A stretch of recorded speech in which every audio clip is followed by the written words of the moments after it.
കേരളത്തിലെ ചരിത്രപ്രസിദ്ധവും അതിപുരാതനവുമായ തിരുവനന്തപുരം ജില്ലയിലെ ഭീമാപള്ളിയുമായി ബന്ധപ്പെട്ട ഒരു വീഡിയോയാണ് ഇത്തവണ മീഡിയ റോളിലൂടെ ഞാൻ നിങ്ങൾക്കായി നൽകുന്നത്. എന്തുകൊണ്ടാണ് അടുത്തടുത്ത് തിരുവനന്തപുരവുമായി ബന്ധപ്പെട്ട 2 വീഡിയോ മീഡിയ റോളിലൂടെ കൊടുത്തത് അല്ലെങ്കിൽ തന്നത് എന്ന് നിങ്ങളിൽ ആർക്കെങ്കിലും ചിലർക്കെങ്കിലും സംശയം തോന്നിയേക്കാം. അങ്ങനെ പ്രത്യേകിച്ച് കാര്യമൊന്നുമില്ല. തിരുവനന്തപുരത്ത് ചില കാര്യങ്ങൾ സാധിക്കാൻ വേണ്ടി പോകുന്നു. പോയ വേളയിൽ കിട്ടിയ ചില കാര്യങ്ങൾ ഞാൻ നിങ്ങൾക്കായി നൽകുന്നു. നിങ്ങൾക്കറിയാമല്ലോ, എപ്പോഴും എവിടെ യാത്ര ചെയ്താലും എൻ്റെ ഒപ്പം ഈ ക്യാമറ ഉണ്ടാവും. കൊടുക്കാൻ പറ്റുന്ന കാര്യങ്ങൾ എന്തെങ്കിലും എൻ്റെ കണ്ണു മുമ്പിൽ കാണുകയോ കേൾക്കുകയോ ചെയ്തു കഴിഞ്ഞാൽ ഞാനത് ക്യാപ്ചർ ചെയ്യുന്നു, നിങ്ങളെ കാണിക്കുന്നു. അതാണ് നമ്മുടെ വീഡിയോ മൊത്തത്തിലെടുത്ത് നോക്കിക്കഴിഞ്ഞാൽ 1-2 കാര്യങ്ങൾ അങ്ങനെ ഉണ്ട് താനും. ഇതും അങ്ങനെ തന്നെയാണ്. ഞാൻ പറഞ്ഞുവല്ലോ, ഭീമാപള്ളിക്കടുത്ത് എൻ്റെ ഒരു സുഹൃത്തുണ്ട്. ഈ സുഹൃത്തിനെ കാണാൻ വേണ്ടിയാണ് പ്രധാനമായും ഞാൻ അന്ന് പോയത്. പക്ഷേ ഭീമാപള്ളി അതിനടുത്തായതുകൊണ്ടും ഞാൻ ചെല്ലുന്ന ദിവസം ഭീമാപള്ളിയിൽ വളരെ വിശേഷപ്പെട്ട ഒരു കാര്യം നടക്കുന്നതിനാലും ഞാനും സുഹൃത്തും ഭീമാപള്ളിയിലെത്തി. നിങ്ങൾക്ക് ഏവർക്കും അറിയാം, ഭീമാപള്ളിയിലെ വളരെ പ്രശസ്തവും വളരെ വിശേഷപ്പെട്ടതുമായ ഒരു കാര്യമാണ് ഉറൂസ്. ചന്ദനക്കുടം എന്നൊരു പേര് കൂടി അതിനുണ്ട്. ഈ ഉറൂസ് നടക്കുകയായിരുന്നു ഞങ്ങൾ അവിടെ ചെല്ലുമ്പോൾ. ഉറൂസിന് അതിൻ്റേതായിട്ടുള്ള ചില ചരിത്രമുണ്ട്. അത് കൂടുതലായി എനിക്കറിയില്ല. പക്ഷേ എനിക്കറിയാവുന്ന ചില കാര്യങ്ങൾ ഭീമാപള്ളിയുമായി ബന്ധപ്പെട്ട് നോക്കുമ്പോൾ ചില കാര്യങ്ങൾ അവിടെ 2 പേരുടെ ഖബർസ്ഥാനാണുള്ളത്. ഇതൊക്കെ നിങ്ങളിൽ പലർക്കും അറിയാവുന്ന കാര്യമാണ്. ഖബർസ്ഥാൻ എന്ന് പറഞ്ഞു കഴിഞ്ഞാൽ ഒന്ന് ഭീമാ ബീവി എന്ന് പേരുള്ള ഒരു ഉമ്മയുടെ ഖബർസ്ഥാൻ, മറ്റൊന്ന് ആ ഉമ്മയുടെ മകനായ ഷെയ്ഖ് സയ്യിദ് ഷഹീദ് മാഹിൻ അബൂബക്കർ എന്ന ആ മകൻ്റെയും ഖബർസ്ഥാനാണ്. ഈ 2 പേരുടെയും ഖബർസ്ഥാനാണ് ഈ മസ്ജിദിനുള്ളിൽ ഉള്ളത്. മറ്റൊരു വലിയ പ്രത്യേകത, അവിടെ ഏത് മതക്കാർക്കും കടന്നു ചെല്ലാം, പ്രാർത്ഥിക്കാം. ബഹുഭൂരിഭാഗം അന്യമതക്കാരും അവിടെ എത്തുന്നത് അവർക്ക് ഏതെങ്കിലും തരത്തിലുള്ള മാറാ രോഗങ്ങളുണ്ടെങ്കിൽ, മാറാ വ്യാധികളുണ്ടെങ്കിൽ അത് പ്രാർത്ഥിച്ച് മാറ്റുവാൻ വേണ്ടിയിട്ടാണ്. പലരും മാറിയതായിട്ടൊക്കെ ഒരുപാട് പേര് പറയുന്നുണ്ട്. ഇപ്പോഴും ആ വിശ്വാസം പലരും വെച്ച് പുലർത്തുന്നുണ്ട്. ഞാൻ അവിടെ ചെല്ലുന്ന ദിവസവും പോലും ഒരുപാട് അന്യമതക്കാർ ഈ മസ്ജിദിലുണ്ടായിരുന്നു, പ്രാർത്ഥിക്കാനായിട്ട് എത്തിയിരുന്നു. ഈ ചരിത്രങ്ങളൊക്കെ നിങ്ങളിൽ പലർക്കും അറിയാവുന്ന കാര്യങ്ങളാണ്. നിങ്ങൾക്കറിയാവുന്ന കാര്യങ്ങൾ വീണ്ടും പറയുന്നതിനകത്ത് ഒരു പ്രസക്തിയില്ല, ഒരു പുതുമയില്ല. അത് തീർച്ചയായിട്ടും എനിക്കറിയാം. അതുകൊണ്ട് തന്നെ ഞാൻ ആ വഴിയിലൂടെ പോകുന്നില്ല.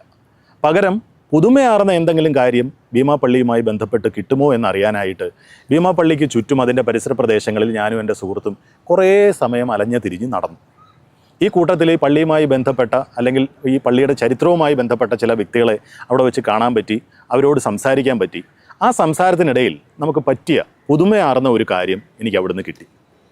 അത് മറ്റൊന്നുമല്ല, ഉറൂസുമായി ബന്ധപ്പെട്ട് നോക്കുമ്പോൾ ഉറൂസിൻ്റെ ഭാഗമായിട്ട് ഭീമാപള്ളിയിൽ 2 കൊടികൾ ഉയർത്താറുണ്ട്. ഈ കൊടികൾക്ക് ഒരു വലിയ പ്രത്യേകതയുണ്ട്.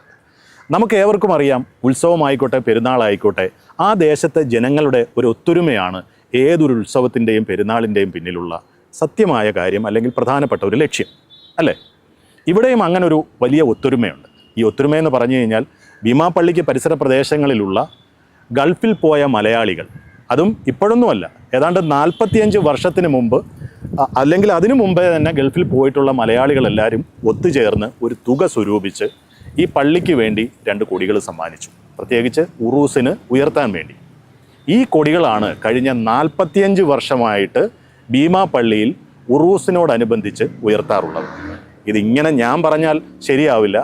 കൃത്യമായിട്ടും ഇതിൻ്റെ ചരിത്രം അറിയാവുന്ന ഒരാളുണ്ട്, ആ പള്ളി കമ്മിറ്റിയിലുള്ള ഒരിക്ക. അദ്ദേഹം തന്നെ ഇതിനെക്കുറിച്ച് കൂടുതൽ കാര്യങ്ങൾ നിങ്ങളോട് പറയും.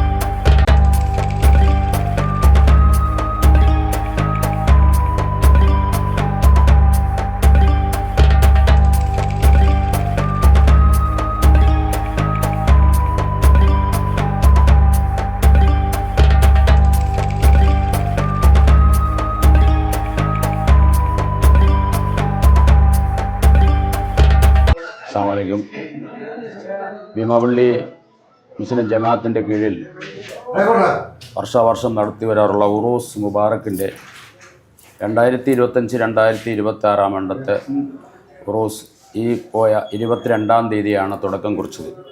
നീണ്ട 10 ദിവസമാണ് അതിൻ്റെ പ്രാരംഭം. കൊടി ഉയർത്തലെന്ന് പറയുന്നത് പ്രവാസികളായ ഞങ്ങളുടെ കാരണവന്മാർ മുൻകാല ഗൾഫിലൊക്കെ പ്രവാസികളായി ജോലി ചെയ്തിരുന്ന സമയങ്ങളിലാണ് 45 വർഷത്തോളമായി ഈ കൊടി ഗൾഫിൽ നിന്നാണ് വന്നുകൊണ്ടിരിക്കുന്നത്.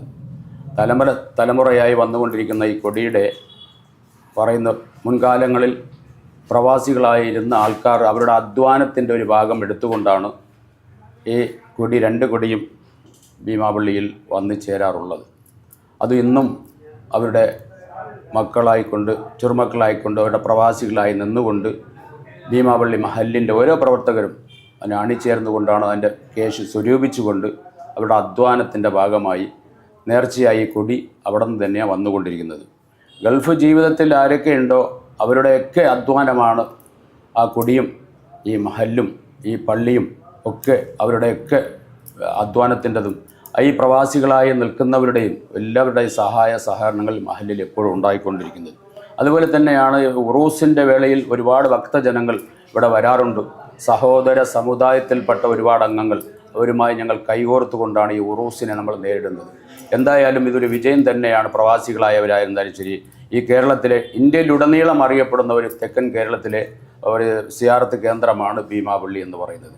എല്ലാവർക്കും അറിയാവുന്നതാണ്. ആ അന്ന് കൊടിയേറ്റ ദിവസം തന്നെ ലീവാണ്. തിരുവനന്തപുരം ജില്ല ഒട്ടാകെ ലീവാണ് ഗവൺമെൻറ് കൊടുക്കുന്നത്. അത് ഇന്നും തുടർന്നു, അന്നും ഉണ്ടായിരുന്നു. ഈ പ്രവാസികളായവർ ഈ 45 വർഷത്തിന് മുമ്പ് കൊടുത്തുവിട്ട കൊടി ഇന്നും തുടരുകയാണെങ്കിൽ ആ മഹല്ലിൻ്റെ ഐക്യമാണ് നമ്മളവിടെ കാണുന്നത്. ആ മഹല്ലിൻ്റെ വിജയമാണ് നമ്മൾ കാണുന്നത്. ഒരൊറ്റ മഹല്ലാണ് 25,000-ഓളം വരുന്ന ഉള്ള ഒരു മഹല്ലാണ്, ഒറ്റ മഹല്ലായിട്ടാണ് ഈ ഭീമാപള്ളി ഇൻസ്റ്റിറ്റ്യൂട്ട് ജമാഅത്ത് എന്ന് പറയുന്നത്. 45 വർഷത്തോളമായി ഈ കൊടി ഇവിടെ വന്നുകൊണ്ടിരിക്കുന്നതാണ്. അത് ഈ മഹല്ലിൽ ഒരാൾ പ്രവാസിയായിരുന്നാൽ പോലും ആ കൊടി ഇവിടെ വരിക തന്നെ ചെയ്യും. 2 മിനാരങ്ങൾ കയറുക തന്നെ ചെയ്യും ഇൻഷാ അല്ലാഹ്. ഈ കൊടിയേറ്റ് കഴിഞ്ഞതിന് ശേഷം പിന്നെ എവിടെയാണ് ഇത് സൂക്ഷിക്കുന്നത്? UAE തന്നെയാണോ? അല്ല, ഈ കൊടി ഉയർത്തിയതിന് ശേഷം 10ാമത്തെ ദിവസം കൊടി, അതായത് 2-ാം തീയതി രാവിലെ പുലർച്ചയോടെ അത് അവസാനിക്കലാണ്. അന്ന് രാവിലെ തന്നെ കൊടി താഴ്ത്തി ഞങ്ങളുടെ ദർഗയിലാണ് അത് സൂക്ഷിക്കാറുള്ളത്.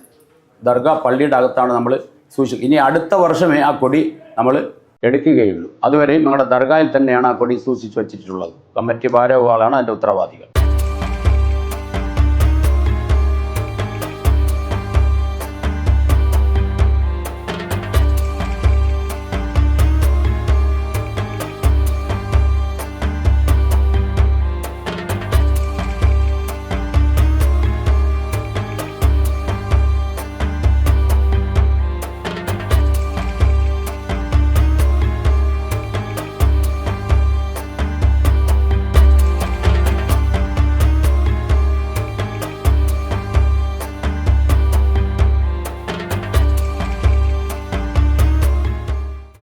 ഭീമാപള്ളിയിൽ നിങ്ങൾക്ക് ഏവർക്കും അറിയാം, ഞാൻ തുടക്കത്തിൽ തന്നെ പറഞ്ഞു, പ്രധാനമായും 2 പേരുടെ ഖബർസ്ഥാനാണ് അവിടെയുള്ളത്. ഒന്ന് ഭീമാ ബീവി എന്ന ഉമ്മയുടെയും ആ ഉമ്മയുടെ മകനായ ഷെയ്ഖ് സയ്യിദ് ഷഹീദ് മാഹിൻ അബൂബക്കർ എന്ന മകൻ്റെയും ഖബർസ്ഥാനാണ് അവിടെയുള്ളത്. എന്നാൽ അതിന് തൊട്ടടുത്തായി മറ്റൊരാളുടെ ഖബർസ്ഥാൻ കൂടി അവിടെയുണ്ട്. ഭീമാപള്ളിയിൽ പോയിട്ടുള്ളവർക്ക് മിക്കവർക്കും അല്ലെങ്കിൽ എല്ലാവർക്കും അറിയാം. ഇത് കല്ലടി ബാവ എന്ന ഒരു സിദ്ധൻ്റെ ഖബർസ്ഥാനാണെന്നാണ് പറയപ്പെടുന്നത്. അതിനുകൊണ്ടൊരു ചരിത്രം. ആ ചരിത്രം ഞാൻ പറയുന്നതിനേക്കാൾ നല്ലത് അതുമായി ബന്ധപ്പെട്ട അല്ലെങ്കിൽ ആ വ്യക്തിയെ നേരിട്ട് കണ്ടിട്ടുണ്ട് എന്ന് പറയുന്ന ഒരു ഇക്ക തന്നെ പറയുന്നതാണ് ഏറ്റവും ഉചിതം. അബ്ദുറഹ്മാൻ എന്നാണെന്നാണ് അദ്ദേഹത്തിൻ്റെ പേരെന്നാണ് എൻ്റെ വിശ്വാസം. തെറ്റിപ്പോയിട്ടുണ്ടെങ്കിൽ ക്ഷമിക്കുക. ഞാൻ ചില കാര്യങ്ങൾ നോട്ട് ചെയ്യാൻ ചില സമയത്തൊന്ന് വിട്ടുപോകും. നമ്മുടെ ഭാഷയിൽ പറഞ്ഞു കഴിഞ്ഞാൽ കിളി പോയി നിൽക്കുക എന്നൊക്കെ പറയുമല്ലോ. അന്ന് അങ്ങനെയൊന്നും ഉണ്ടായില്ല. പക്ഷേ എന്തായാലും അദ്ദേഹം എന്നോട് പേര് പറഞ്ഞു, പക്ഷേ ഞാനത് നോട്ട് ചെയ്യാൻ മറന്നുപോയി. എന്തായാലും ആ ഇക്ക കല്ലടി ബാവയെക്കുറിച്ച് കുറേ കാര്യങ്ങൾ നമ്മളോട് പറയും. മറ്റൊരു പ്രത്യേകത, ഈ കല്ലടി ബാവയെ ഇദ്ദേഹം നേരിട്ട് കണ്ടിട്ടുണ്ട് എന്നാണ് എന്നോട് പറഞ്ഞത്. ബാക്കി കാര്യങ്ങൾ ഇക്ക പറയും. ബാവ വന്ന കാലം നല്ല ഓർമ്മയിലുണ്ടായിരുന്നു. അദ്ദേഹം ഇന്ത്യക്കാരനാണ്, പക്ഷേ ഏത് നാട്ടാണെന്ന് ഇന്നും ആർക്കും അറിയില്ല. അദ്ദേഹം വന്ന് വർഷങ്ങളോളം ഇവിടെ ജനങ്ങളുമായിട്ട് പരിചയമുണ്ടായിരുന്നു. അങ്ങോട്ടും ഇങ്ങോട്ടും പോകും. അദ്ദേഹം തുണി കൊടുക്കില്ല. ആരെങ്കിലും കൊടുക്കുന്ന തുണി നടന്നു പോകുമ്പോൾ ആർക്കെങ്കിലും അങ്ങ് ഉരിഞ്ഞു കൊടുക്കും. അതിനുശേഷം പിന്നെ അദ്ദേഹം കുറച്ച് കാലം ഇങ്ങോട്ടുണ്ടായിരുന്നു. പിന്നെ അത് ഒരു മഴക്കാലത്ത് ഭീമാപള്ളി ജംഗ്ഷനിൽ ഒരു ട്രാൻസ്ഫോമറുണ്ട്. അതിൻ്റെ അടുത്ത് മഴ പെയ്ത് വെള്ളക്കെട്ടുണ്ടായിരുന്നു. അങ്ങനെ ആ വെള്ളക്കെട്ടിൽ ലൈൻ കമ്പി പൊട്ടിക്കിടന്ന് ആ ഒരു സ്ത്രീ കറണ്ട് പിടിച്ച് നിൽക്കുകയാണ്. അപ്പോൾ അദ്ദേഹം കണ്ടുകൊണ്ട് വന്നിട്ട് കാലുകൊണ്ട് ആ കമ്പീനെ അങ്ങ് കോരി എറിഞ്ഞ്. അപ്പോഴാണ് അദ്ദേഹത്തിൻ്റെ കറാമത്തിനെ കുറിച്ച് ജനങ്ങൾക്ക് മനസ്സിലായത്. അതിനുശേഷം അദ്ദേഹം വഫാത്തായി. ഇവിടെ അടങ്ങി മറ്റുമുള്ള 10 ജനങ്ങൾക്ക് അവർ വന്ന എന്തസുഖവും ബാബ തീർത്തു കൊടുക്കുന്നുമുണ്ട്. അതിനുശേഷമാണ് അദ്ദേഹത്തിന് അറിയപ്പെട്ടത്. ഇങ്ങനൊരു 10 അദ്ദേഹത്തിന് ഉണ്ട്. ഒരു ആര് വന്നാലും അദ്ദേഹത്തിൻ്റെ രോഗങ്ങൾ മാറ്റി കൊടുക്കുന്നുണ്ട്. ഇത് തന്നെ ഇവിടെ നടന്നുകൊണ്ടിരിക്കുകയാണ്. ഇന്നും 55-58 കൊല്ലം അവൻ തോന്നുന്നു. എൻ്റെ ഉദാഹരണം ശരിയാണെങ്കിൽ, ശരിയല്ല എൻ്റെ ഉദാഹരണത്തിൽ എൻ്റെ ഓർമ്മയിൽ വന്ന ആളാണ്. ആൾ ഇന്ത്യക്കാരനാണ്. ഇന്നും പേര് ശരിക്കും അറിയില്ല. കല്ല് 2 കയ്യിലും ഉണ്ടായിരുന്നു. അങ്ങനെയാണ് കല്ലടി മസ്താൻ എന്നുള്ള പേര് അദ്ദേഹത്തിന് ഇട്ടത്. ഈ കാണുന്ന ബിൽഡിംഗ് ആണ് ബാബ മസ്താൻ്റെ മക്ബറ. ഇതിലാണ് തീർത്ഥാടകരൊക്കെ വന്നു പോകുന്നത്. ഇവിടെ എന്ത് തലയ്ക്ക് സുഖമില്ലാതെ വന്നാലും അവർക്ക് ഭേദപ്പെട്ട് പോവാം. അദ്ദേഹം ഇവിടെ അന്ന് ആ കാലഘട്ടത്തിൽ ഇവിടെ ഒരു ഓഡിറ്റ് ബിൽഡിംഗ് മാത്രമേ ഉണ്ടായിരുന്നുള്ളൂ. അത് ജമാഅത്തിൻ്റെതാണ്. കമ്മിറ്റി ജമാഅത്ത് ഓഫീസാണത്. അതിൽ ഇറക്കുണ്ടായിരുന്നു. ആ ഇറക്കിലാണ് ഉപ്പ വന്ന് അവിടെ കിടക്കുന്നത്. കിടന്ന് രാവിലെ ആകുമ്പോൾ പിന്നെ കാണില്ല, എവിടെയെങ്കിലും നടന്നുകൊണ്ട് വരും. അങ്ങനെയാണ് അദ്ദേഹത്തിൻ്റെ ജീവിതമായിരുന്നു. ഇത്ര തന്നെ എനിക്ക് ശരിക്കും പറയാനുള്ളത്.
ഭീമാപ്പള്ളിയുമായി ബന്ധപ്പെട്ട ഈ വീഡിയോ നിങ്ങൾക്ക് ഏവർക്കും ഇഷ്ടമായി എന്ന് ഞാൻ വിശ്വസിക്കുന്നു. ഞാൻ പറഞ്ഞുവല്ലോ, ഭീമാപ്പള്ളിയുടെ ചരിത്രം എല്ലാവർക്കും അറിയാവുന്നതാണ്. അതുപോലെ തന്നെ കുടിയുടെ ചരിത്രം, അതല്ലെങ്കിൽ കല്ലടി ബാവ ആ വ്യക്തിയുടെ ചരിത്രം, ഇതൊക്കെ പലതരത്തിൽ നിങ്ങൾക്കറിയാവുന്നതാണ്. എന്നാൽ എൻ്റെ ഒരു വിശ്വാസം ഇതിലെ 2 കാര്യങ്ങൾ, ഇന്നിപ്പം നമ്മൾ കൊടിയുടെ കാര്യം പറഞ്ഞു അല്ലെങ്കിൽ കാണിച്ചു, അതുപോലെ തന്നെ കല്ലടി ബാവ അദ്ദേഹം എങ്ങനെ മരണപ്പെട്ടു, അല്ലെങ്കിൽ അതിൻ്റെ കാരണം എന്താണ്, അതിൻ്റെ ചുറ്റുപാടുകൾ എങ്ങനെയായിരുന്നു, ഈ പ്രത്യേകതകളും നമ്മുടെ ഈ വീഡിയോയിൽ ഉണ്ടായിരുന്നു. ഇത് രണ്ടും പുതുമയാർന്ന 2 കാര്യങ്ങളായിട്ടാണ് എനിക്ക് തോന്നുന്നത്. നേരത്തെയും അങ്ങനെ ആരെങ്കിലുമൊക്കെ ചെയ്തിട്ടുണ്ടെങ്കിൽ നിങ്ങൾക്കറിയാവുന്നതാണെങ്കിൽ ക്ഷമിക്കുക. ചില കാര്യങ്ങൾ നമ്മൾ പുതുതായിട്ട് അറിയുന്നത് എന്തുകൊണ്ട് നല്ലതാണല്ലോ. അപ്പോൾ ആ വിധത്തിലാണ് ഞാൻ ഈ വീഡിയോ ക്രിയേറ്റ് ചെയ്തതും നിങ്ങൾക്കായിട്ട് സമർപ്പിക്കുന്നത്. എന്തായാലും വീഡിയോ ഇഷ്ടപ്പെട്ടു എന്ന് ഞാൻ വിശ്വസിക്കുന്നു.